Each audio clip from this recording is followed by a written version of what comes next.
So we have a couple minutes. Feel free to grab a cup of coffee. Stephen Shattuck is here from Bloomerang.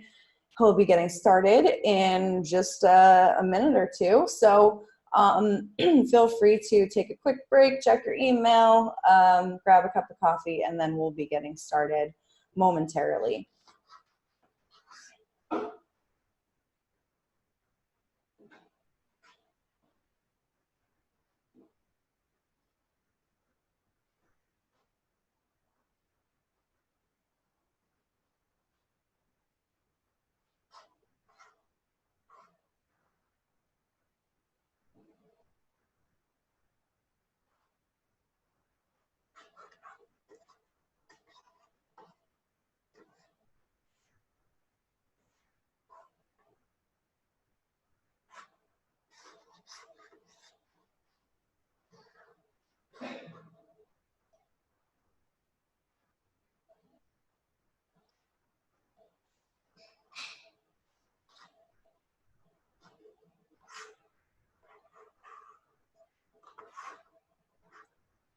All right, so Stephen is here.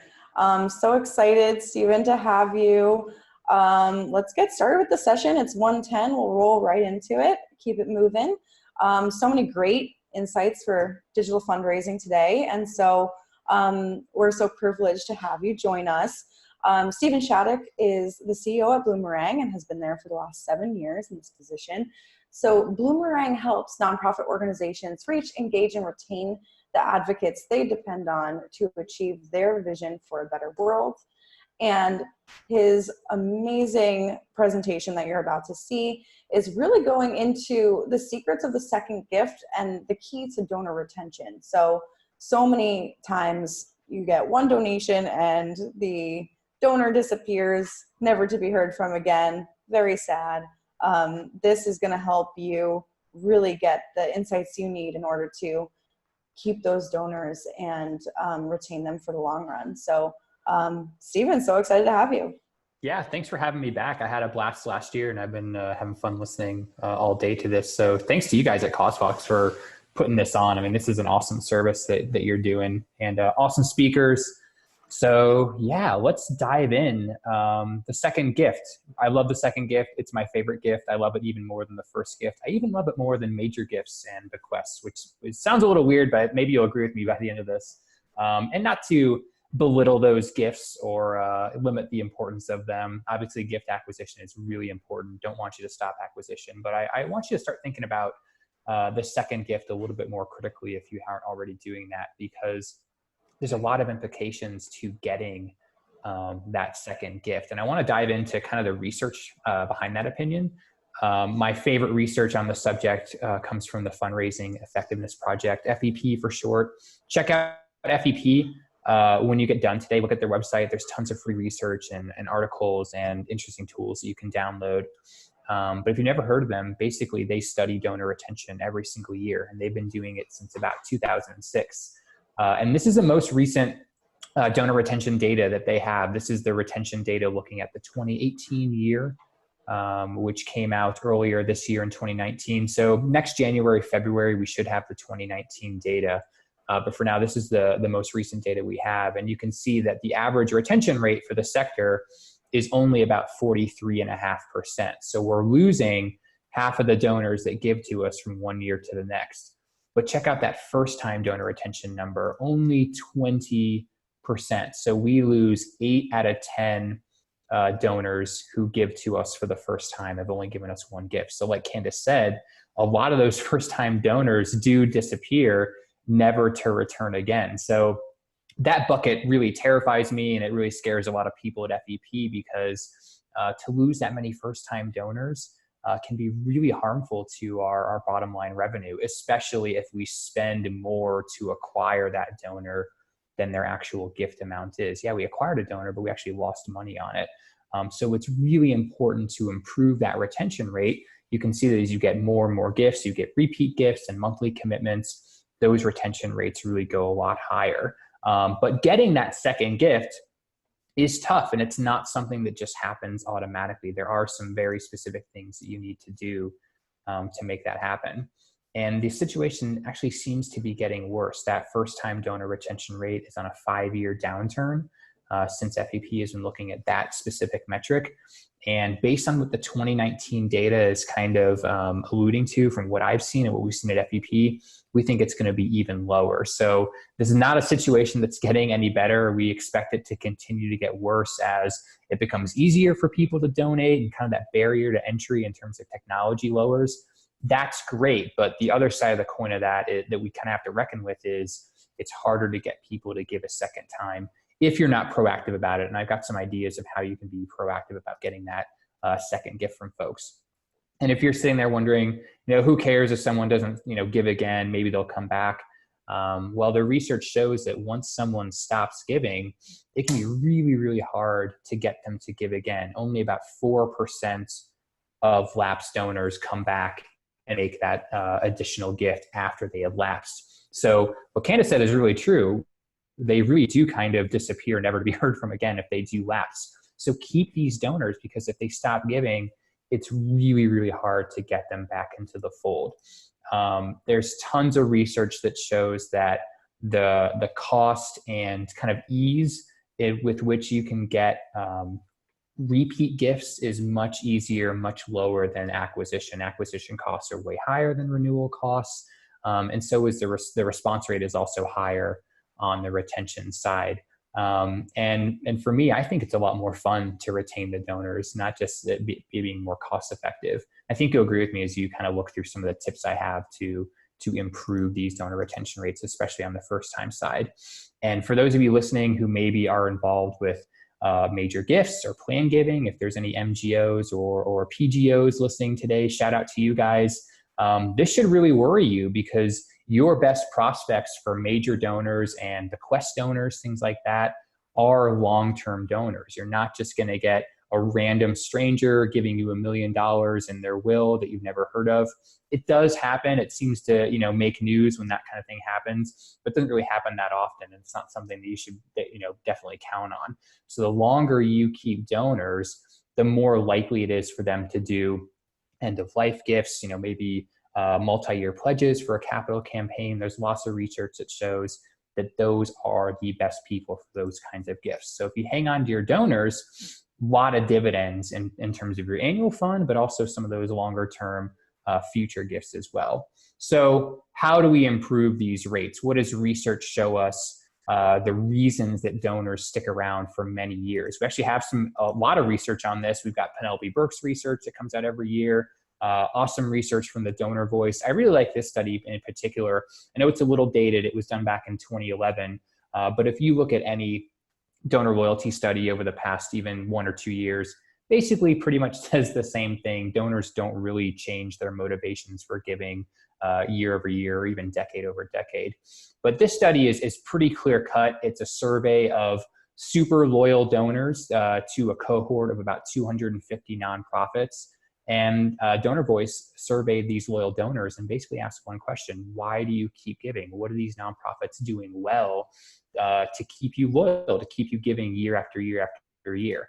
And these are the top 7 reasons that those loyal donors gave for why they keep giving.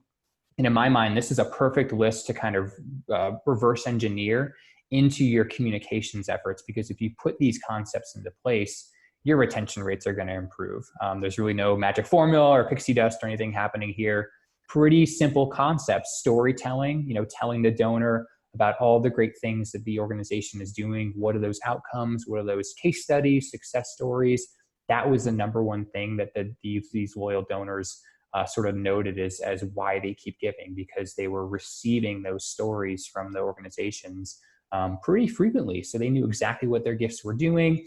They knew the good work that is happening in the world because of them as a donor, and it keeps them giving over the long term. Other things: number 2, telling the donor, hey, this is what we're going to be sending you. Always kind of giving the donor an idea of what that next communication piece is going to be. And I'll show you some examples of what that looks like in practice. But donors don't have to be caught off guard by anything that you send them. They want to kind of have an expectation of what it is they're going to be receiving from you. 3, my favorite: donors want to be thanked quickly. The faster you can thank a donor, the higher the likelihood that they're going to give again. And again, I'll show you some other research that kind of backs that up specifically, but you can't thank a donor fast enough. You can't tell too many impact stories. And donors also like it when you ask them questions. Why do you give? How would you rate the communications that we're sending you? How easy was it to donate today? So number 4, surveying donors. If you aren't surveying donors, that may be something you want to add into your communication mix. And it's something that you can also add in kind of an automated way to make it easy for you. And then the bottom 3, they're basically already concepts we already covered. So even though there's 7 things on this list, there's really only 4 or 5 tops. Donor centricity, not just that you are an important cause and that you're telling awesome stories, but that you're doing so in a donor-centric way, kind of putting the spotlight on donors as the change agents. 6, appreciating donors. We already talked about the gift acknowledgement. So there's 2 out of 7, the top 7 directly tied to gift acknowledgement. And then 7, again, those stories. Who's being helped? How's the money being spent? What is my gift doing out there in the world? So I think this is also a really good roadmap for retaining all kinds of donors, not just first-time donors getting that second gift, but I would absolutely concentrate on those first-time donors because those retention rates are so low, 20% negative ROI. And if you get the second gift, it really skyrockets to above 60%. So focus on first-time donors. Make sure they are really thanked personally, thanked quickly. Don't wait a month, don't wait a year to thank those new donors. Tell them stories. Hey, here's a story of a kid that went through our program. Because of new donors like you, he's the first kid in his family to go to college, graduate from college. You don't have to wait to tell those stories, even though it's a brand new relationship. And again, tell the donor what comes next. Hey, Stephen, thanks for donating. We're going to tell you some great stories. We're going to send you our awesome newsletter. Tell the donor what they can expect early on in their relationship so they won't be caught off guard by anything that you send. And then get to know them. I think one of the reasons we're at 20% retention on the first time side is we're not very curious about our new donors, right? And it seems kind of weird for a new person, a relative stranger, to give to us for the first time. If I was a fundraiser, if I was in charge of an annual fund, I would absolutely want to know what prompted that gift, who these people are, what makes them tick. So be curious, send surveys, call donors to say thank you, maybe ask them a couple questions, get to know new donors because you may learn something about them that you can kind of put into play and help your communications going forward. Just tell them the stories that they're interested in, say things to them that will resonate to them specifically based on what you learned. And do all of this in a very donor-centric way. Make sure that you're putting that spotlight on the donor specifically. So I've got like 4 or 5 action steps specifically that you can do. The first thing is talk to new donors in a very special way that you don't talk to any other type of donor like. So ideally, you have versions of your thank you letters, newsletters, appeals, stewardship pieces that are tailored for new donors specifically. So this is very basic segmentation. You should have a version of your thank you letter that only goes to first-time donors versus your thank you letters that go to other types of donors. And you can segment way more than that. You can do monthly donors, repeat donors above or below a certain gift amount.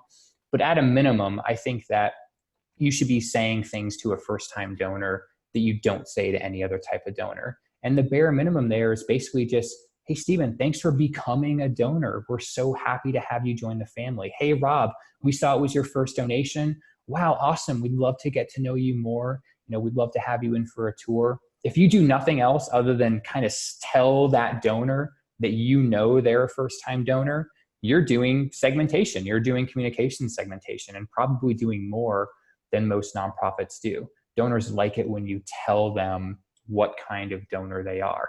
So if you don't have a version of your thank you letter that is just for first-time donors, make one today and make sure that that is being deployed to new donors just to kind of welcome them into the family and maybe even get to know them a little bit.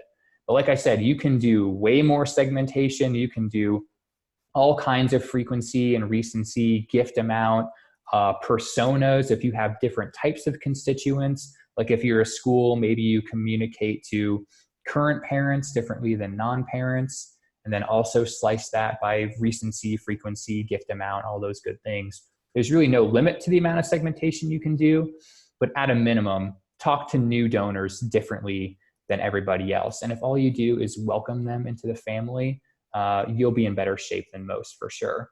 Other ways to segment, if you're looking at all your first-time donors, you may consider making a sub-segment of those new donors based on gift channel. And I would specifically look at things like memorial gifts and peer-to-peer donors. Again, you want to talk to those people differently because it is a different kind of gift than maybe a new donor giving directly to you through your website, or maybe responding to an advertisement and something like that. The parallel here with these two types is there's probably a third party involved, that third party fundraiser. So, maybe weave that person in. You may have to actually reintroduce your organization to that donor because they're probably just supporting their friend who was doing the Facebook fundraiser or the 5K or whatever that peer-to-peer campaign is. So not only do you have to recognize them as a new donor, but also kind of recognize that channel as being unique. Weave that fundraiser in. Hey, Steven, thanks so much for donating to, Rob's marathon run he did. By the way, we're the organization that Rob chose to support, and we'd love to tell you more about all the great work we do. It sounds kind of weird to have to make the case to a donor, but those donors may not actually know what you are. So, treat new donors in a certain way, but you might also want to drill down an additional layer for peer-to-peer and memorial, just to be safe. So this is an example. You can look at it later on, but I liked this acknowledgement from a peer-to-peer campaign where they did what I said. They wove in the fundraiser. They mentioned who they are and what they do. And there was a nice invitation for a tour, which I thought was pretty smart because I know nothing about this organization. When I donated, I was just kind of supporting my buddy who was doing a Facebook fundraiser. So treat people differently is kind of the main thesis of this section because donors are very different based on how often they give and their recency and frequency of giving, but especially first-time donors since that retention rate is so low there.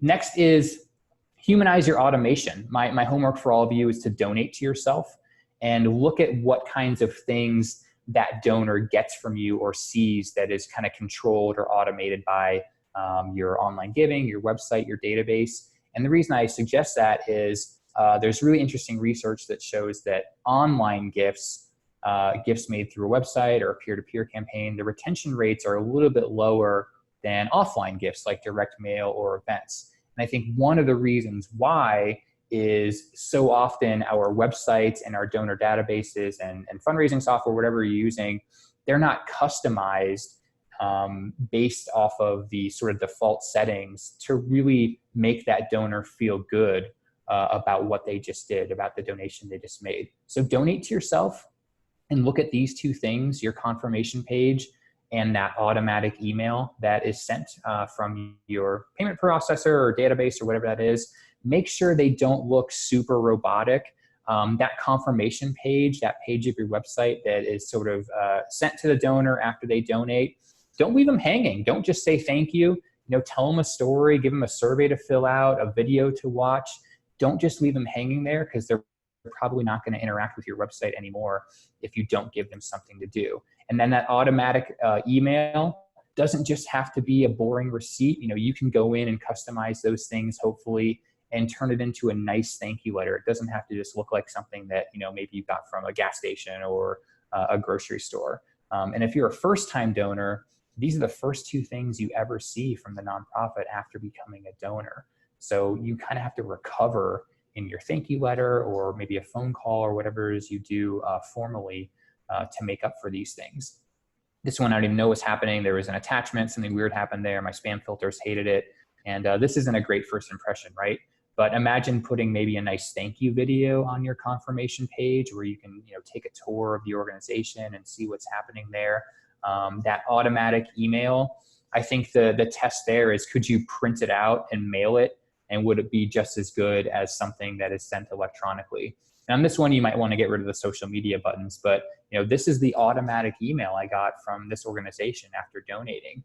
And it looks like a great thank you letter, right? It's got impact statements and nice photos of service recipients, very donor centric, tells the donor what's going to come next in the communication cadence, and gives them something to do in terms of clicking those social media buttons. So I love the interactivity the pieces with the video and maybe clicking on social media. But there's lots of things you can do, an event calendar, volunteer opportunities, simply reading a recent newsletter or something like that, matching gift opportunities. There's tons of things you can put on these pieces, but don't make them boring. Don't make them robotic or transactional. You can spruce these things up one time and really start that relationship off on a good foot for sure. Then the storytelling, we saw from research that donors want to know how their gifts are being spent. One way you might want to do that with a new donor is having a nice welcome kit. I love this welcome kit. This is from a private school here in Indianapolis where I'm dialing in from. Nice thank you letter, handwritten signature, a little postcard that invites me in for a tour, which is a great idea for a new donor, because if you get a new donor on site and they actually see what you're doing and you can talk to them, learn more about them, that's really going to help because you can tailor your communications going forward. And then I love this big piece on the right with the kids. Like I said, it's a school and they tie the first gift to the first experiences of the kids at the school. So thanks for your first gift. Again, nice segmentation. They're kind of acknowledging me as a new donor, which is really smart. And then first day of school, first chapel, first memories, first field trip. So there's a real connection made between the donor and the service recipients. That I think is a really smart thing to do early on in the relationship. So awesome storytelling there. It doesn't just have to be a print piece. If you're sending another email, that email can be donor centric and tell great stories. And I love that the email here sends the reader back to the website to watch a thank you video. So video is great. We've seen a lot of video examples already. It can be very personal. Even if it's a video that is meant for a larger audience, it can still really make that donor smile about what they did. Charity Water, they're masters of this. This is their automatic email. It does everything from that research I showed. It makes impact statements, tells the donor that the organization is worthwhile, solicits feedback. So you can see there's a link to that survey, tells those impact stories. It's got all those bits and pieces there, which are really good. And they really do keep the donor up to date about everything that their gift is doing for that specific water well project. So they send you videos, they send you pictures and infographics on an ongoing basis. And the donor really does feel or get the sense that their gift is doing real, tangible good out there in the world. So good people to copy, maybe start a monthly donation to them and kind of see what they do. The speed of the gift acknowledgement, like I said, there's other corroborating research to that donor voice study. 48-hour rule, if you can call a new donor or first-time donor within 48 hours, it'll quadruple their retention rates. It doesn't just have to be a phone call. That can be a handwritten note that's considered personal. That could be a one-off email with maybe a video message made just for them. But the speed is key, 48 hours. Penelope Burke found that if a board member calls a new donor within 24 hours, it increases their second gift size. So not only helps retention, but maybe even raises the amount of money that they give the second time. So speed is really important. I know 48 hours sounds really aggressive, but thank you calls don't have to take very long. Voicemails are just as good. A 30-second long voicemail, a 5-minute phone conversation if you do catch them. I think it'll really pay dividends if you carve out some time and make that happen, especially for new donors. Personal videos. I love this. This is an email I got from an organization that I started a monthly commitment with. And I got kind of those cold robotic receipts like I showed you before, but they really recovered by sending me this personal email. This wasn't from like a MailChimp or something mass, sent out from a big piece of software. It was just a personal email written right to me. And they made me a nice thank you video where the director of development just kind of talks into his webcam. Hey, Stephen, thanks so much for becoming a monthly donor. Just wanted to tell you a quick story about all the great things that monthly donors, make happen for our organizations. Great use of multi-channel. And just because it's digital doesn't mean it has to be impersonal. I love phone calls and I love handwritten notes, but personal emails just as good. Videos are great, especially one-time videos that is just for one recipient, kind of meant to be disposable. Again, doesn't have to take a lot of time. Mike in the video, it's just straight to the camera, no editing. He just talks for about 90 seconds and then he's done. And it's one of the best things I've ever received in terms of being a new donor, especially a monthly donor. Pay attention to monthly donors too, because they're really special. Last thing, like I said, be curious about your donors. These are new donors. You don't know them. You should want to know why they are giving to you all of a sudden. What prompted that gift? You see from research that that's a major thing. Donors like it when you ask them those questions. I don't think it's an accident that Charity Water does so many of those surveys. They ask a lot of different types of questions. Why are you passionate about clean water? How would you rate the stuff we've been sending you? How easy was it to donate? How likely are you to donate again? All really awesome questions. There's tons of different questions you can ask. But if this seems overwhelming, if it's just like, oh, geez, I got to survey every single donor, I again would focus on the first time donors because the retention rates are so low and you don't know anything about them. So it can be hard to kind of decide what it is you're going to be sending that new donor if you don't know much about them. So ask them, hey, why are you passionate about our cause? Why are you passionate about the rainforest? Why do you care about homeless youth here in Indianapolis? Why do you care about whatever it is the organization does? That's a great question to ask new donors. You're not going to get a ton of responses, probably less than 10%, but the responses that you do get, that shows that they're an engaged donor, even though they're a new donor, and you can put their answers to work in those future communications. You don't have to wait to kind of utilize those things. Then, like we said, you want to get that second gift. So don't be afraid to ask for the second gift kind of early on. If you do a good job of everything I've been recommending, stewarding those donors, getting to know them, telling them a couple impact stories, you can ask for that second gift pretty quickly. You actually should do that second gift by the 90-day mark. And I know that kind of sounds aggressive. It's just like, oh, geez, they just donated. You're going to ask them for money within 90 days. But there's actually some really interesting research that shows that that is the best time to ask for a second gift if you've done the stewardship. If you haven't done the stewardship, you're probably not going to get that second gift because they may be like, I just gave and you haven't even said thank you yet. What are you doing? But if you do a good job, analytical ones found that within that 0 to 90-day mark, that's where you can get the most money in terms of a second gift. And you can see it really trails off the longer you wait. So really go heavy on the stewardship in those first 90 days and then ask for money, but ask in a contextual way, maybe based on what you've learned about that donor or how much they gave previously, right? You might want to introduce monthly giving depending on how much they gave you. Don't ask for a $5 a month gift if someone gave you $1,000 as their first gift. Pick and choose, kind of use your best judgment there, but don't be bashful. I definitely would be aggressive on that in the first 90 days because there is a lot of research that shows that that's a good time to do it. And then know what it is they're going to be getting from you within those first 90 days so you can really set yourself up for success in terms of those early touch points. This is a template you can grab. This is from Lori Jacob with. She's awesome. I like this plan. I think this is pretty solid for a new donor. You've got that board thank you call, which we saw from Penelope Burke's research is a really good thing to do. A thank you letter within a week, the monthly newsletter, a tour invitation, and then an ask within 90 days. And if you do those first 4 things, you should have a pretty good success with that ask, honestly. But don't be afraid to be aggressive on that. Don't have to wait a year to ask for that second gift. So donate to yourself is kind of my homework for you. What does that look like? Is it robotic? Is it transactional? Can we make some quick fixes there? Definitely create that first time donor thank you letter, maybe even a welcome kit like that school welcome kit I showed you, and treat new donors differently than everybody else. I think is really the main advice of this presentation because you don't know them. You should welcome them into the family, make them feel really awesome for making that first gift because you want to improve that retention rate. So if you like this, I know this is a really quick dive into the world of retention, but I got tons of ebooks on our website. They're free. You don't have to fill out a form.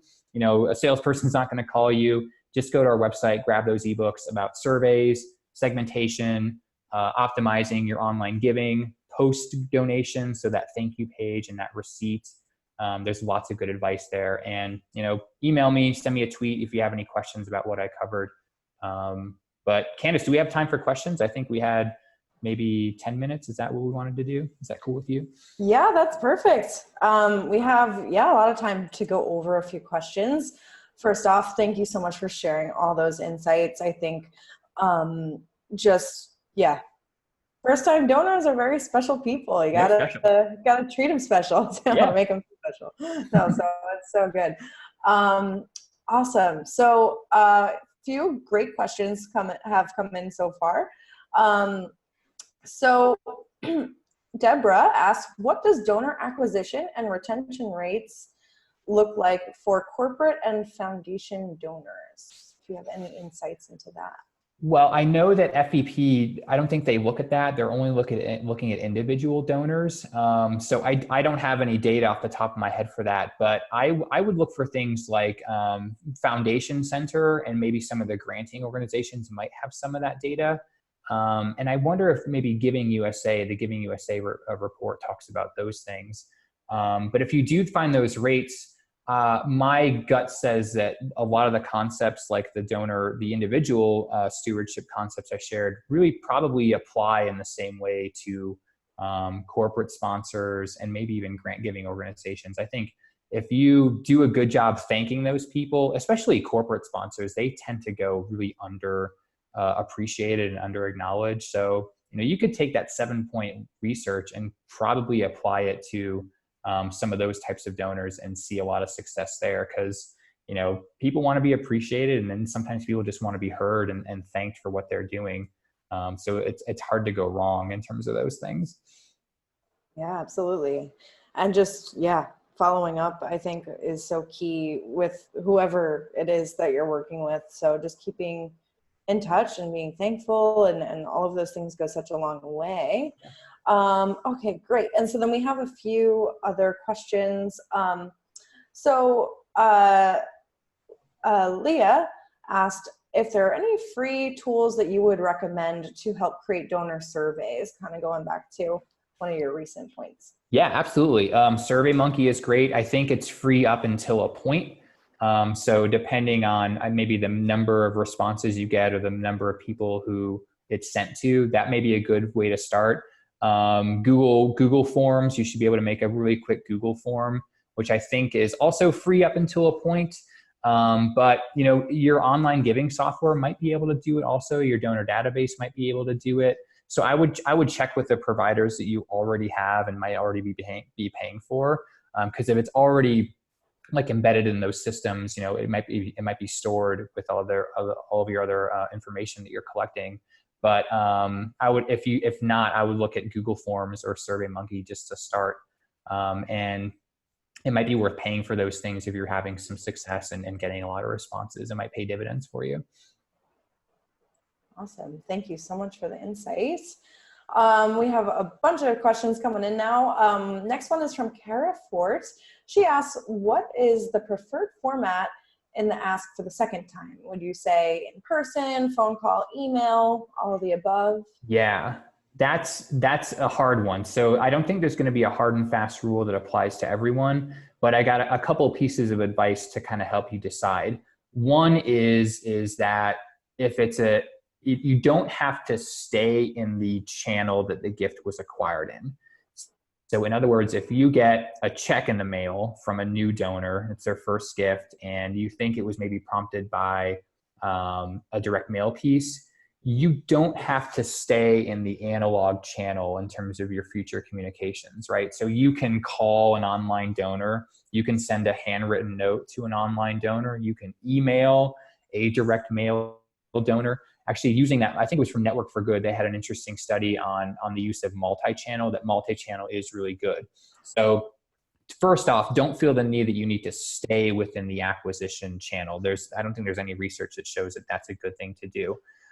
But if you are doing a good job stewarding that donor, sending them a survey, calling them on the phone, having them in for a tour, and you're starting to learn about that donor, you may glean a communication preference from them. Certainly, if someone tells you that they don't want to be called or they don't want to be sent direct mail or email, definitely honor those communication preferences. But I also wouldn't go as so far to ask what a communication preference is. I think that's not a great survey question, because most people will tell you email. Most people will opt into kind of that least resistance channel, and that can be less effective for you. because you want to honor that preference. But phone calls and direct mail are still really good. And I'm a total digital guy. I don't mind saying that. Those analog communications are good. But what I would do is also look at maybe some things that you've received from them in terms of the donation. So for example, someone gives to you online, and on your donation form, you have a phone number field, but it's not required, which you probably shouldn't require that field anyway, because if they don't want to give you a phone number, they're not going to donate. But if someone gives you a phone number and it was not required, that may be an invitation to call that donor, even though they were an online donor. So also kind of look at maybe the context clues that the donor is giving you in terms of how they donated originally. But that's also something you might want to test for yourself, because your group of donors may respond to multi-channel efforts differently than other people who are listening today, because everyone's donor base is different depending on demographic or location or whatever. So my advice would be not to go out and try to find a study into this, because it's not going to apply universally to everybody. But I would start with multi-channel, honestly. Especially on the online side. There's no reason why you can't give a handwritten note to an online donor. I think that will stand out because it is so rare these days to get something that personal and something that takes that amount of time to send. And you saw the research on phone calls. Phone calls are so powerful, but don't go and try to find someone's phone number if they didn't give it to you. I would call donors that give you a phone number and it was not required. That can be your call list, honestly. People kind of opting into it in kind of a passive way. So I know there's a lot of really kind of weird answers, but hopefully that's helpful to you. Yeah, awesome. Thank you for diving so deep into that. And then I think this question is kind of similar, but I thought it was interesting. Someone asked about retaining millennial donors. Any specific insights that you can share about that? Yeah, so we have some research on there. So that research I showed you about, let me go back to it. I'm getting closer. Here we go. So there isn't really any data to suggest that a millennial donor is less loyal than maybe a baby boomer donor. We actually found those retention rates are pretty similar in those age ranges, from those kind of high 20s to low 30s, at least in the target analytics study. I'm not a fan of segmenting communications by demographic. I think that if a 27-year-old is really passionate about your cause, that they're probably going to be moved by the same things that maybe a 67-year-old donor who is really passionate about your cause is going to be moved by. Maybe channel of communication, but I wouldn't necessarily recommend that you change up the stories you're telling or the speed of the acknowledgement or anything like that. But be careful, just because someone is in their 60s or 70s doesn't mean that they aren't online. Like I think most of the social media networks, that's like the fastest growing user base for those channels. So don't stereotype people is kind of my recommendation there. And a 30-year-old who is passionate about, saving the rainforests probably is going to be responding to the same things you're sending that a 70-year-old is really passionate about, cleaning up the rainforest. Where I would segment is donor motivation. So you have a 30-year-old donor and a 70-year-old donor. If they give for different reasons, like one, the 30-year-old whose grandfather died of Alzheimer's, he donates because of that, versus a 70-year-old who maybe their partner or their spouse passed away from Alzheimer's. So slightly different motivation there. So you might want to communicate differently based on that, not because there's an age gap necessarily. So I'm really not crazy about segmenting by demographics. I would much rather look at frequency of the gift, recency of the gift, even gift amount I would put over demographics, but I would put at the top of the list donor motivation. Why did they give? That should be the basis of how you're communicating to people. And you can have people who give for the same reasons in very diverse age ranges, backgrounds, genders, sexual orientations, all that stuff. It's why they give that is kind of the prevailing thing that should drive your communications, and not so much what they look like or how old they are necessarily. Hello. Hi, Emily. And I'm like pushing the button. I'm like, yes, audio. Yeah. We're just finishing up the session with Steven, so we'll be starting the nonprofit leader panel in a minute. So thanks for joining. Awesome. So awesome, Steven. I think we have time for maybe one more question. okay. And so I wanted to just tap into this idea of, retaining a donor that doesn't have much of a personal connection with the organization. Maybe they came in through a founder, and you Yep. touched on this earlier for a little bit with peer-to-peer. Yeah. But yeah, just kind of reiterating how that looks like, retaining those kinds of donors. Yeah, I can't believe I'm going to say this because I'm such a retention guy, but there are some people that you should just bless and release, honestly. Some people are only going to want that one-time commitment. It can be really hard to fight to get that person to give again. And you can really kind of spin your wheels and spend a lot of time and money, kind of drive yourself crazy doing it. But that's why it's so important to be asking these donors questions about their motivations for giving, because then you can kind of separate these people out. If I gave to my buddy Adam, who was running a 5K for a cause that it seems like a great cause, but it's not something that really kind of gets my juices flowing. I don't think that organization should really fight for me, honestly, because it can be really expensive to do so. You're going to see retention rate differences on those different channels, especially on memorial and peer-to-peer, or things like you said, maybe it was a referral. Maybe somebody invited a friend to an event because they had an extra ticket. And I think that goes back to looking at data in your database and really tracking those things. So you can say, hey, this person, probably not much of a connection to the cause. Let's send a nice thank you, certainly, and maybe even send them a survey. But, I think there are certain attributes of a donor where you shouldn't really kind of bend over backwards to get that second gift from them. So don't feel too bad if there are certain types of donors that have kind of that 0% retention rate or even single digit, because it's common. There are going to be some people that don't want any sort of future communications. They don't anticipate giving to you again. So don't feel too bad about that. And I love peer-to-peer because it can get so many different people involved who really love you. I would focus on the fundraiser. I would focus on the person who does the Facebook birthday campaign, does the 5K, fundraiser, invites that friend to an event. So focus on that person rather than kind of, tearing your hair out trying to connect to those people that gave to the fundraiser. I think the fundraiser, the person who is getting the soft credit or however you track it, that's really where you should be spending the bulk of your time. Yeah, absolutely. And that's what we've seen that here at CauseVox as well. Yeah. People run tons of peer-to-peer campaigns on CauseVox. And so one of our customers, Chesapeake Climate Action Network, when we asked them what was like the primary thing that they focused on from year to year, they were like retaining those fundraisers was the key thing, because if they retain the fundraisers, they're retaining a lot of the donors. Exactly. They have the connection to them. So that's why I love CauseVox. You guys do it right. It's awesome. Oh, thanks so much, Steven. Thank you so much for this incredible presentation. I think this gives us so much insight into really how to get the second gift and keep in touch with those donors. So many great resources. I tried to keep up and put in the links to everything in the chat pane. So feel free to refer back to that. And so thank you again, Steven, so much for your time. And we really appreciate it.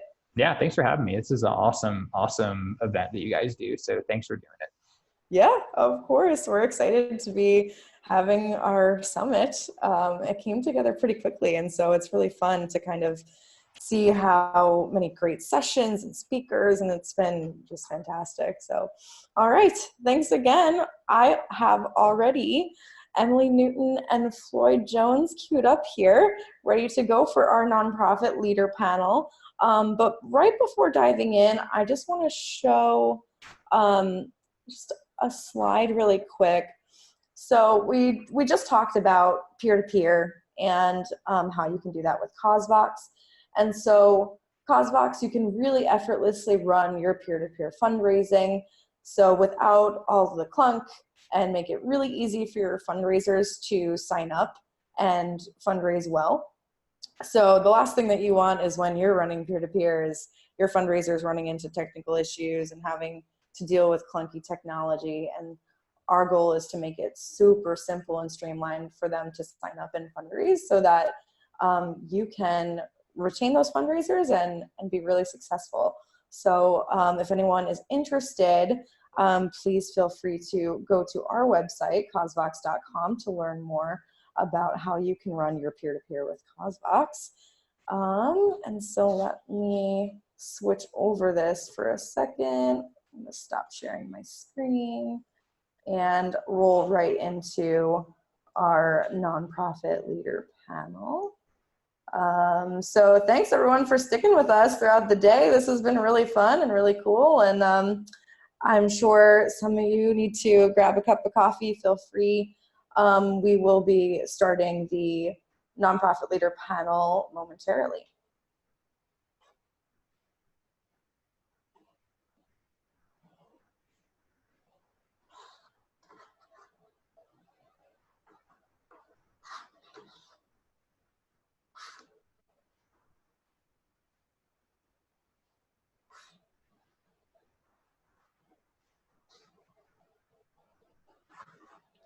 And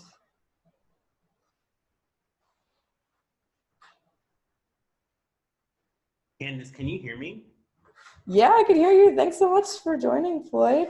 Great. I just wanted to test before we started. Yeah, absolutely. Okay, great. So I'm gonna go ahead and play. Can you guys see my screen okay? Perfect. Well, so excited to be getting started with our nonprofit leader panel as part of our digital fundraising summit. So thank you all so much for joining. During this session is all about exploring how two incredible fundraisers have grown their fundraising at their organizations and really diving into the details of how they run their campaigns so we can take away some top digital fundraising tips that you can put into practice. So for today's panel, we're honored to have Floyd from Velocity Kids Foundation and Emily from Postpartum Support International. We'll be doing a 5-minute Q&A also at the end, like the other sessions. Don't forget that if you do want to get the notes for all of these sessions, you can buy them at the link provided in the chat pane as well.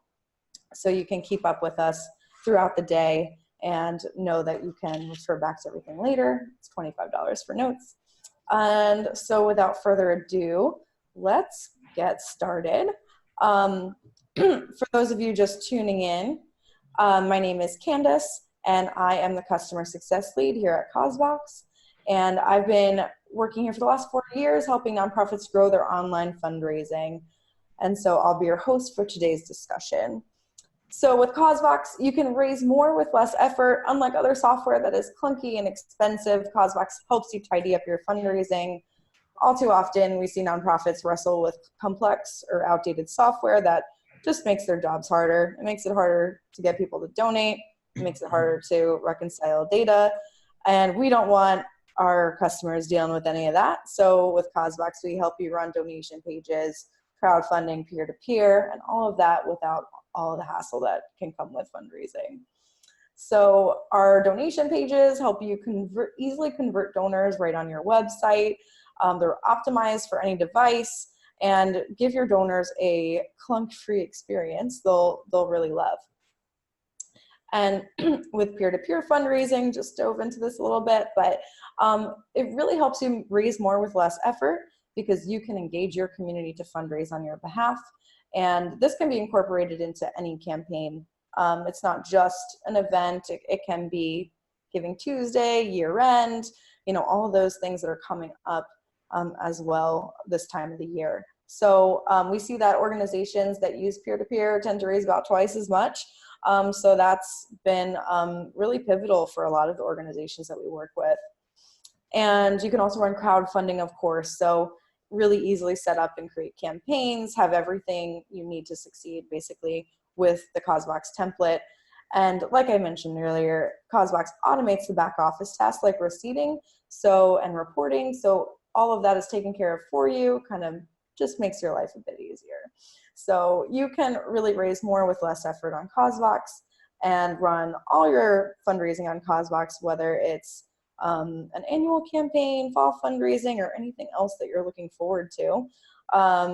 And all of that with less frustration and complexity. So you have more time to really cultivate your donors and raise more online. With CauseVox, I've personally worked with so many of the organizations that have used our platform. We've had thousands of organizations of all sizes use CauseVox to raise millions, and we have a couple of whom are here today to really share about their experience. And with CauseVox, we know that your time is valuable, and we want to really just free up your time so that you can invest it in the things that matter. And so Rabu, our CEO, has shared about when talking about the state of fundraising that, the number one hurdle to your fundraising